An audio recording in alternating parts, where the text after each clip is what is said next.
Truk tambang bermuatan batu ini terjebak banjir lahar hujan Semeru di Sungai Mujur, Desa Klopo Sawit, Kecamatan Candipuro, Lumajang.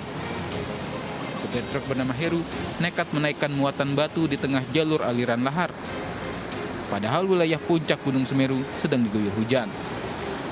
Truk pun tidak sempat menyeberang saat banjir lahar menerjang. Beruntung truk tak sampai terseret arus lantaran beratnya muatan. Sementara supir truk berhasil selamatkan diri.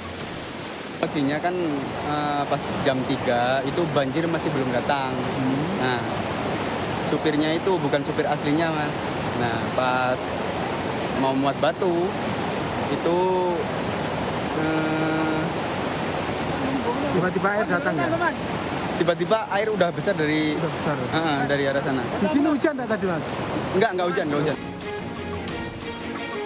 Banjir lahar hujan terjadi setelah puncak Semeru diguyur hujan lebat selama kurang lebih 3 jam pada Jumat petang. Setelah arus banjir berada, mobil derek pun dikerahkan untuk evakuasi truk yang terjebak. Dari Lumajang, Jawa Timur, Yayan Nugroho melaporkan. Pemirsa, kebakaran besar menimpa permukiman padat penduduk di Toraja Utara, Sulawesi Selatan. 3 rumah adat berusia ratusan tahun habis terbakar.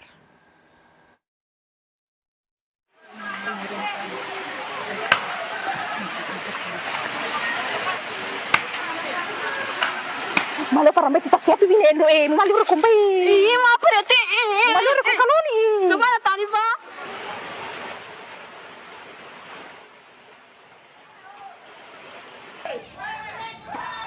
Kebakaran terjadi di kawasan permukiman Tongkonan Tamana, Lembang Batu Busa, Kecamatan Buntu Pepasan, Toraja Utara.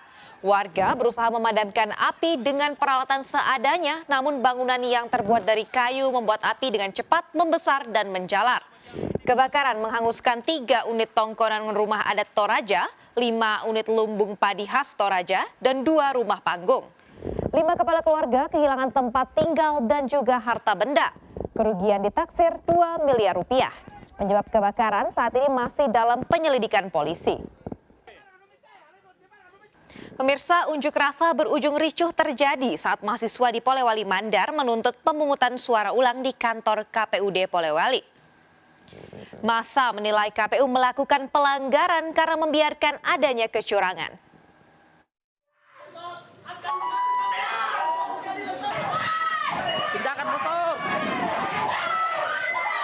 Aksi unjuk rasa yang dilakukan oleh puluhan mahasiswa dari HMI Polewali Mandar diwarnai kericuhan.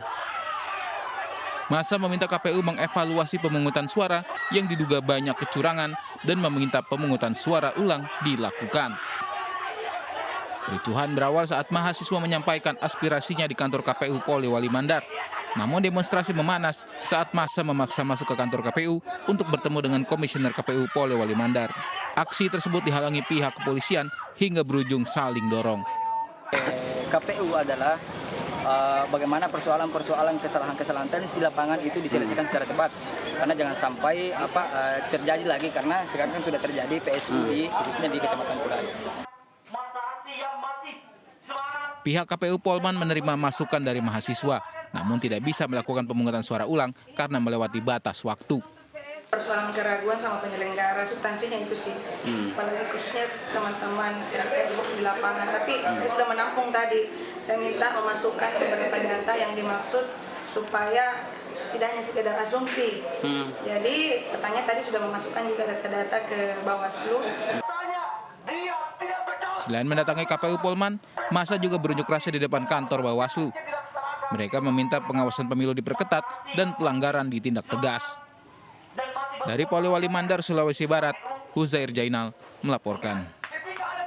Ketua DPC sebuah partai politik tiba-tiba mengambil paksa kotak suara dalam pleno penghitungan suara di Kecamatan Ambalau, Sintang, Kalimantan Barat. Tindakan tersebut ternyata bentuk protes terhadap dugaan kecurangan pemilu di Desa Deme.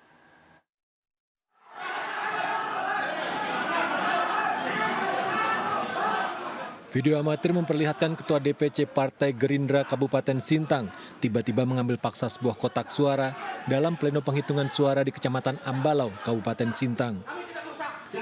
Sandan Ketua DPC Partai Gerindra tersebut mengaku mengambil paksa kotak suara karena protesnya tidak diindahkan petugas PPK. Protes tersebut dilayangkan saat penghitungan suara di TPS 1 dan TPS 2 Desa Deme yang diduga telah terjadi kecurangan.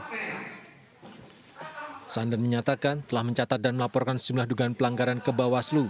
Di antaranya pemilih diwakilkan bagi warga yang tidak ada di tempat dan data warga sudah meninggal dunia ikut memilih. Sandan minta pemilihan umum ulang untuk TPS 1 dan TPS 2 Desa Deme. Saya kan sebagai saksi dari Partai Gerindra mengusulkan supaya untuk Deme ini dipending. Namun Ketua PPK ini tidak ada kompromi. Dia ingin melaksanakan terus pleno itu. Maka saya sendiri yang mengamankan kotak itu dan saya serahkan ke pihak kepolisian. Saya tidak ada niat untuk merusak. Kenapa saya yang mengamankan? Saya tidak mau dirusak oleh massa.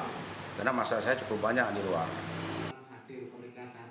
Sandan berharap Bawaslu maupun KPU dapat melakukan penyelidikan yang menyeluruh terhadap dugaan pelanggaran pemilu tersebut. Dari Sintang, Kalimantan Barat, Trianto, iNews melaporkan. Pemirsa, ratusan warga Sunterjaya, Jakarta Utara antusias melakukan pemungutan suara susulan. Pemungutan suara susulan dilakukan setelah pada 14 Februari lalu pencoblosan terkendala banjir.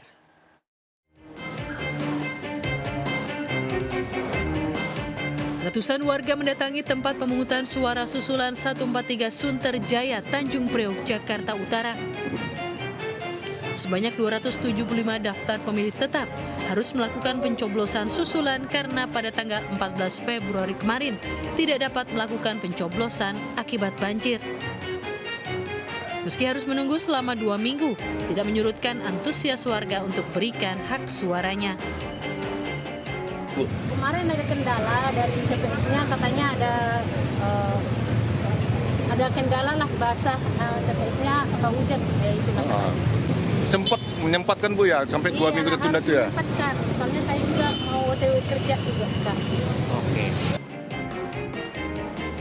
Pencoblosan susulan di wilayah Sunterjaya dilakukan karena pada 14 Februari lalu kotak suara mengalami kerusakan akibat terendam banjir, sehingga surat suara rusak dan tidak dapat digunakan. Awalnya pencoblosan susulan dijadwalkan tanggal 18 Februari, namun karena logistik belum siap, maka diundur hingga batas maksimal pelaksanaan pemilu 2024. Sedikitnya ada 3.325 daftar pemilih tetap yang menggunakan hak suaranya di RW 8 Sunterjaya. Protes otomatis ada karena mereka animonya sangat tinggi. Tapi kita juga berharap mungkin di sini bisa dilihat ya. Di sini juga animonya juga sangat tinggi. Kami juga sebagai pengurus juga mengingatkan kepada warga untuk tetap datang. Gunakan hak pilihnya di pemilu 2024 ini. Setidaknya ada 19 TPS di kawasan Jakarta Utara yang melakukan pencoblosan susulan karena terkendala banjir pada pencoblosan serentak 14 Februari. Dari Jakarta, Tim Liputan melaporkan.